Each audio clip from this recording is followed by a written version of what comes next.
Shalom saudaraku yang dikasihi dalam Tuhan. Kita kembali di dalam renungan mingguan Kristen. Pada saat ini adapun pelajaran kita berjudul Kristus dalam cawan lebur. Saudara-saudara, kita bisa melihat bahwa kembali saya mengingatkan bahwa pelajaran yang kita ambil pada saat ini dari buku Dalam Cawan Lebur Bersama Kristus. Tentunya ini adalah pelajaran yang terakhir dan kita akan mempelajari pelajaran ataupun dari buku yang lainnya dalam minggu depan. Dan kali ini kita belajar tentang Yesus dalam cawan leburnya. Kita perhatikan cawan lebur ya, seperti emas atau logam ya, dibentuk dalam panas yang begitu tinggi derajat Celciusnya ya. Dan kali ini Yesus juga kita akan lihat dalam kehidupannya bagaimana Yesus menghadapinya.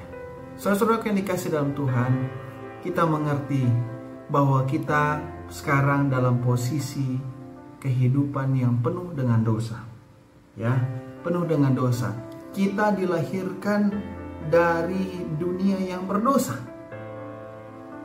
Ada banyak konflik, ada banyak hal-hal yang jahat yang tidak pernah kita pikirkan bisa saja terjadi.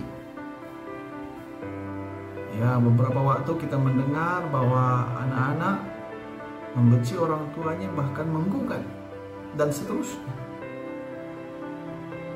Jadilah percekcokan. Ada bos ya dalam kepolisian membunuh anggotanya. Itulah akibat dosa. Dan saudara-saudara yang dikasihi dalam Tuhan, kali ini kita tidak mempelajari yang lain-lain. Kita akan fokus kepada apa yang dihadapi Yesus pada waktu dia hidup di dunia ini.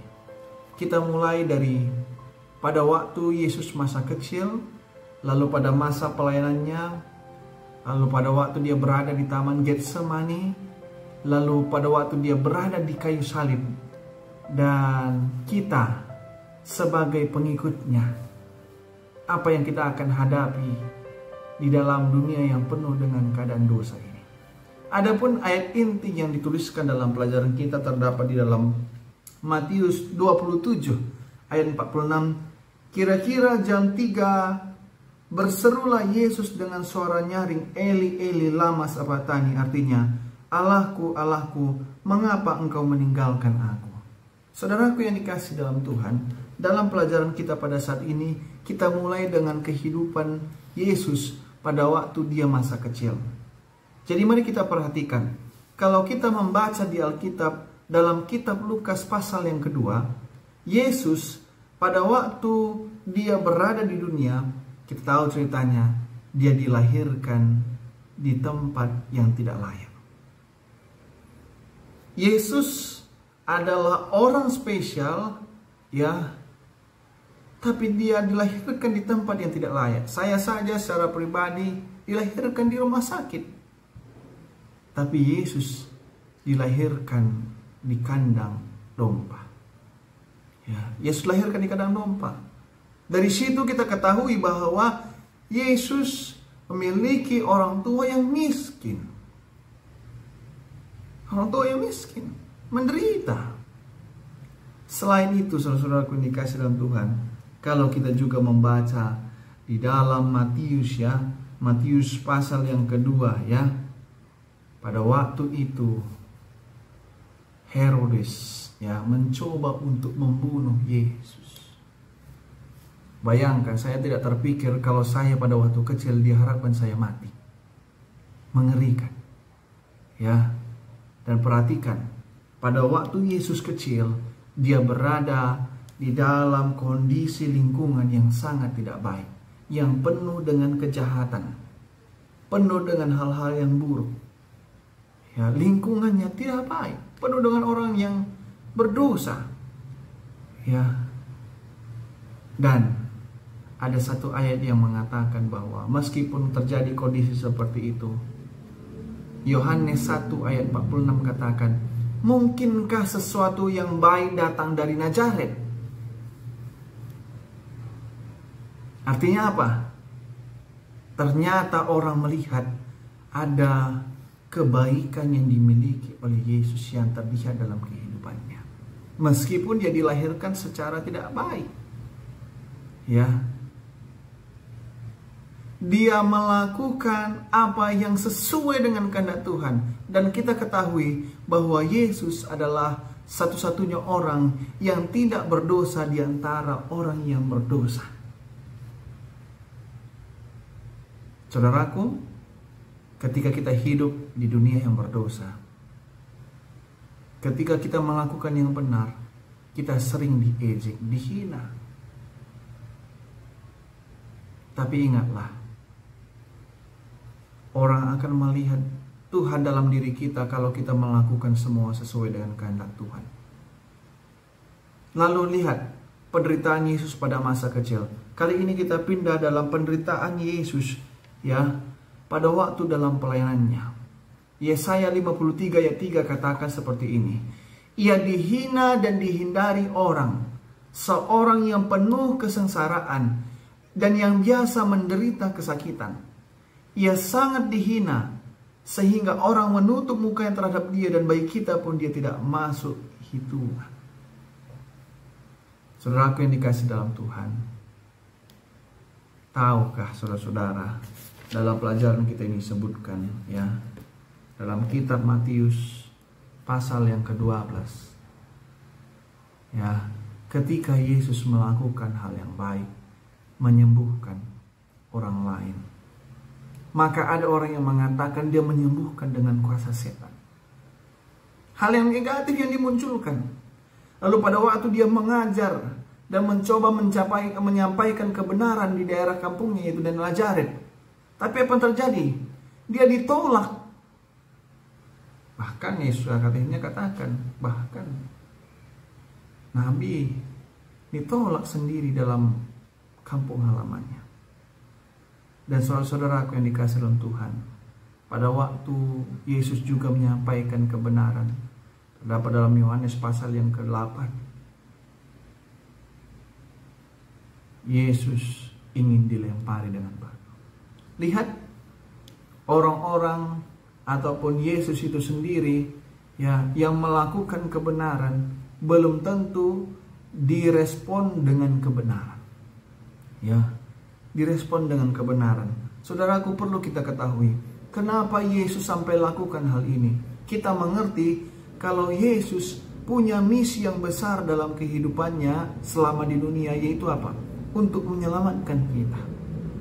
Itulah sebabnya kalau kita membaca di dalam Matius pasal yang ke-23 ayat yang di-37 dikatakan, berkali-kali, hai Yerusalem, aku rindu supaya engkau bisa pulih kembali, keadaanmu baik adanya, dan aku rindu bisa bersama-sama dengan engkau memulihkan keadaan untuk selama-lamanya seperti dahulu kala sebelum kejatuhan dosa.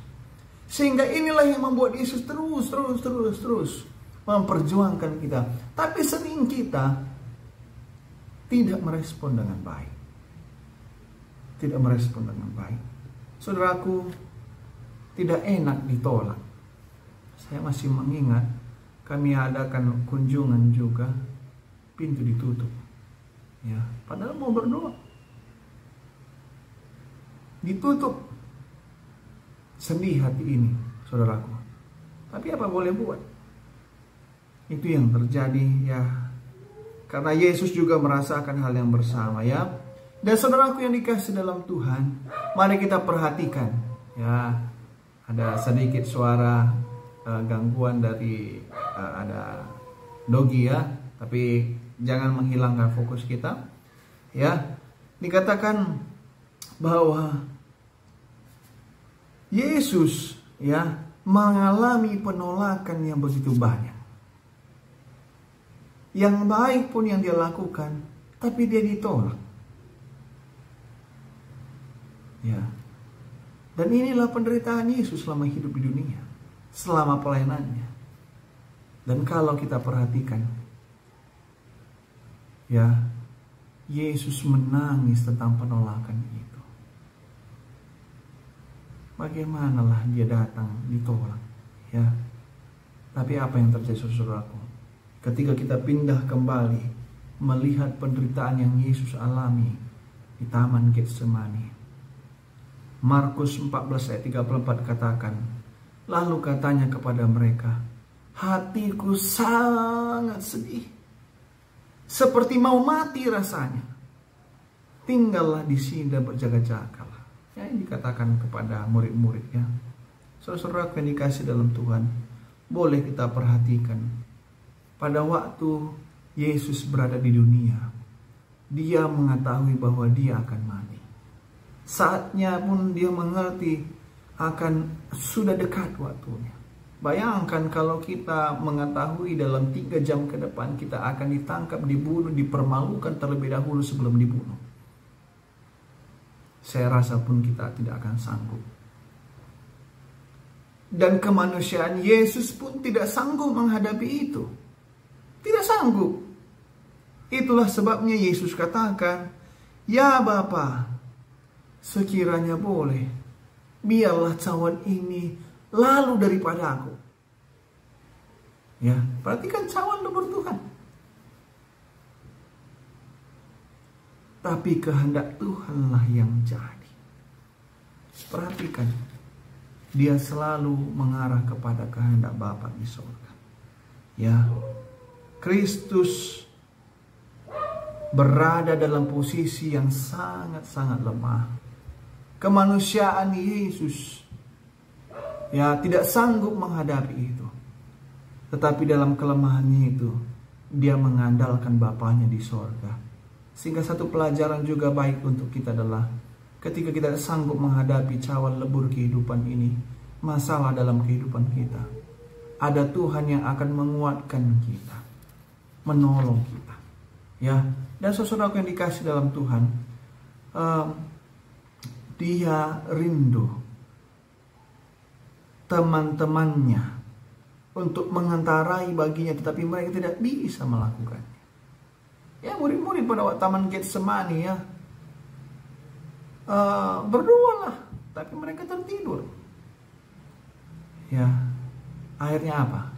Di sini kita dapat lihat bahwa hanya oknum kealahan yang bisa kita andalkan. Manusia tidak bisa. Ya. Dan saudara-saudaraku yang terakhir dikatakan bagaimana cawan lebur Yesus pada waktu di kayu salib. Ya. Pernahkah saudara tahu kematian di kayu salib adalah salah satu hukuman terberat yang dijatuhkan bangsa Romawi kepada siapapun itu. Paling berat, memalukan, menyaksikan kepada banyak orang kesalahannya, lalu dia mati secara perlahan di sana. Mengerikan, saudara. Ya, ia dibunuh dengan kejam. Ya, dan apa yang terjadi? Yesus dihukum mati dengan cara paling yang memalukan. Ya. Tapi berbedanya adalah Yesus mati dihukum bukan karena kesalahan, tapi dia melakukan yang benar. Tidak ada salah tapi dibunuh.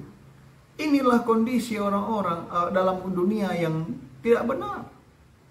Yang benar bisa jadi salah, yang salah bisa jadi benar. Akhirnya apa yang terjadi? Tempat itu pada saat itu dikelilingi dengan kegelapan. Lalu tabir bilik Maha Kudus terbelah dua, terjadi gempa bumi, dan kuburan terbuka. Dikatakan ya, kalau kita baca itu di dalam Matius pasal yang 27 ayat 51 dan 52. Ya. Dan pada saat itu, menurut kitab suci, murka terhadap dosa kita dicurahkan atas Yesus. Yang seharusnya murka Tuhan itu dicurahkan kepada kita, tapi Yesuslah yang menanggungnya. Perhatikan, seharusnya kita yang mati, tapi kata Yesus, bagaimanalah supaya caranya anakku ini tidak mati, tapi ia hidup.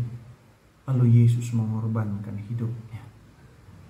Ya, mengorbankan hidupnya. Dan saudara yang dikasih dalam Tuhan, disinggung mengenai kebangkitan orang-orang kudus. Ya, pada waktu Yesus naik ke dalam kerajaan surga, setelah kematiannya, ya, ada juga orang-orang kudus yang diangkat ke dalam kerajaan surga. Alkitab tidak menyebutkan siapa-siapa orangnya, tetapi saudaraku, kenapa ini bisa terjadi? Ini menjadi tolak ukur bahwa janji Tuhan itu pasti. Setan sudah menyampaikan kalau ya kematian manusia itu akan selama-lamanya, tidak ada keadilan di Tuhan. Janji Tuhan tidak akan ditepati. Tapi dengan bangkitnya orang-orang ini, pada waktu Yesus juga bangkit, demikian juga nanti kita akan ada kebangkitan orang-orang yang setia kepada Tuhan. Ya, saudara-saudara yang dikasih dalam Tuhan, Yesus sanggup melewati semua itu. Ya, melewati cawan lebur itu dengan cara dia mengandalkan Bapa di surga. Ya, dalam perjalanan kehidupannya, Yesus mempunyai kebiasaan yang baik. Di Taman Getsemani dia sudah biasa untuk berkomunikasi dengan Tuhan. 3 kali sehari, sebagaimana daya, saya yakin dia juga melakukan komunikasi, bahkan lebih daripada itu, kepada Tuhan, kepada Bapa di surga. Bahkan saat kematiannya pun, Yesus mengingat, Allahku, Allahku. Dan pada akhirnya penderitaan Yesus, ya, cawan lebur yang dihadapi Yesus, dia berhasil lewati.